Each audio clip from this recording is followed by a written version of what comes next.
Hello guys, good afternoon. Uh, may share lang ako about dito sa YouTube channel kasi nung na-hit ko yung 3 million short video guys, may dumating sa aking email na pwede na daw akong mag-apply for super chat, super text, super thanks. Yan guys. Ang alam ko noon, pre excited naman ako kasi first time kong magat nga ng ganon. At ginawa ko, pag-click ko, may lumabas na step 1, step 2, step 3. Yan guys. Ngayon, i-fill upan ko yung step 1. Nagintay ako ng almost 7 hours. Pag-isig ko kinabukasan, nakadan na. Tapos, nag-fill up uli ako dun sa step 2. Yan guys, doon sa verification ng AdSense guys. At syempre nagtakot ako kasi baka hindi ako ma-approve at doon sa aking email kasi naisip ko na baka mamaya counted yung sa Facebook kasi may ginawa din ako doon para makasahod ako kasi baka mamaya yun din yung ginamit kong account pero awa ng Diyos ay na-approve, nag-done. Ngayon yung step 3 processing, nagintay ako ng 2 days. After 2 days, yun nga guys, sa kasamaang palad, na-reuse content daw ako guys. Sabi ko, saan ako nagkamali? Meron ba akong upload na video na hindi sa akin? Kasi ang pagkakaalam ko talaga, akin lahat yung in-upload ko yung video. Yun nga guys, kasi kaya hindi ako makapaniwala. Baka ako mamaya, dun ako nagkamali sa mga short video ko kasi almost short video talaga ako. Kasi ang gusto kong mahit yung 10 million. So ang pagkakamali ko, kaya na siguro na-reuse content ako dahil doon sa mga music. Ang ginawa ko, after 1 day, hindi ako makapaniwala. Nireview ko talaga lahat ng aking mga video kung saan ako nagkamali dun sa YouTube Studio. Yan guys, nireview ko lahat doon. Tiningnan ko kung may copyright claim, kung ano, lahat naman nakanan. Kaya sinabi ko, wala naman akong violation na nagawa or sa policy ni YouTube. At ang ginawa ko, kinabukasan, talagang nag-reapply ako guys. Hindi ko na lang ipapakita yung aking reapply ko nung ginawa ko. Basta ginawa ko, nag-video ako, nag-apologize ako. Pinaglaban ko talaga na akin lahat yung video, kung saan ako nagkamali sa YouTube team at paki-explain sa akin. Tapos binidyo ko lahat ng aking ginagamit, cellphone, kung paano ako nagbi-video, lahat ng aking place dito tinitingnan ko, pati yung aking pinakita ko rin yung aking cellphone ginagamit, yung mga stand, yung mga light, lahat kung saan ako nag-live stream, pati yung B8 sound ko pinakita ko sa kanila.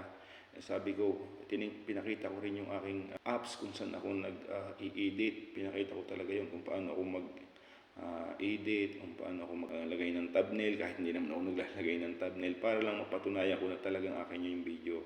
Or mga 4 PM yon, inobserbahan ko, wow. Pagdating ng kinabukasan yan, may lumabas na congratulations. Pero tiningnan ko guys, dun lang ako na-approve sa super chat, super text, super thanks. Yan, dun lang ako na-approve guys. Tapos tiningnan ko yung aking guys na 4,000 watch hour. Kalain nyo guys, nakalagay lang sa akin ay 761, kaya nalulungkot pa rin ako guys. Pero na-approve naman ako sa super chat, super text guys. Nalungkot ko rin kasi sabi ko, paano kung makuha ko yung 4,000 watch hour guys? Ano kayang desisyon na naman sa akin ni YT? Baka mamaya pag nag-apply naman ako doon sa 4,000 watch hour, ganoon na naman ang hatol sa akin ni YT. Pero guys, sabi ko, bakit hindi nag-update? Nagkuhan din ako sa help and support na bakit yung aking 4,000 watch hour ay hindi nadadagdagan. Bakit ganun? Meron akong mga live dyan. Tingnan nyo yung live ko na merong umabot ng 6K. At meron din akong nakuhang 91K. Almost umabot yun ng 4,500 na lang. Yung isa pa doon, yung isa merong 1,2 watch hour. Kasi bakit ako 4 days na hindi pa na-update dun sa aking watch hour? Hindi ba kasama ako yung public watch, yung live sa public watch hour? Kaya ako nalulungkot pa rin ako guys. Pero good news, kaninang umaga tiningnan ko talagang 761 pa rin. Sabi ko parang hindi na yata ma-update ni YouTube yung aking email. Akalain nyo guys, nag-live ako ngayong 2 PM hanggang 5 PM. Pag tinignan ko yung, hindi naman dumating yung email kasi hindi ko pa na-check yung email. May tinignan ko lang sa YouTube Studio kung ilang watch hour ba yung nakuha ko ngayon live.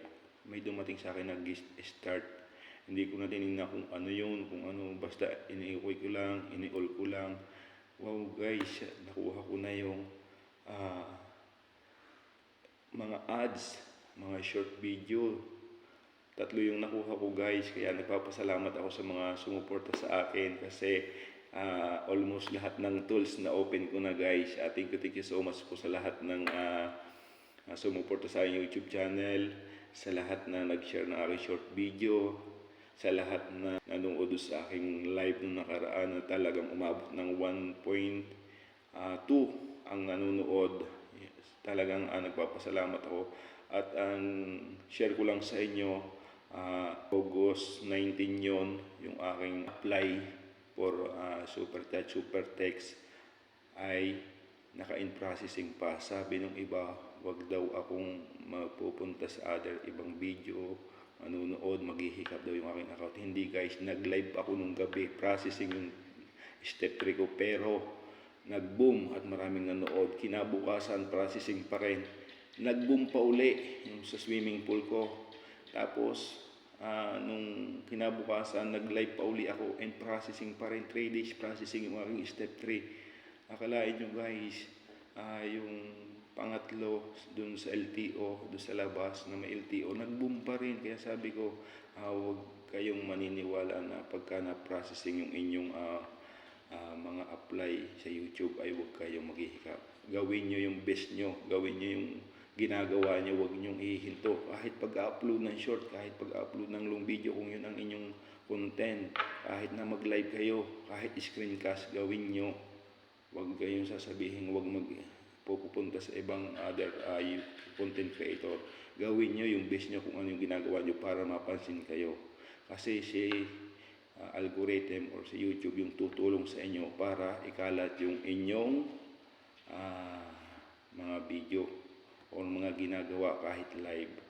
Ayun lang guys, na-share ko lang sa inyo guys. At kaya ngayon nagpapasalamat ako. Thank you so much sa lahat ng sumuporta sa aking YouTube channel. Thank you so much kasi na-open na natin lahat ng tools. Thank you so much po sa inyong lahat. Bye-bye!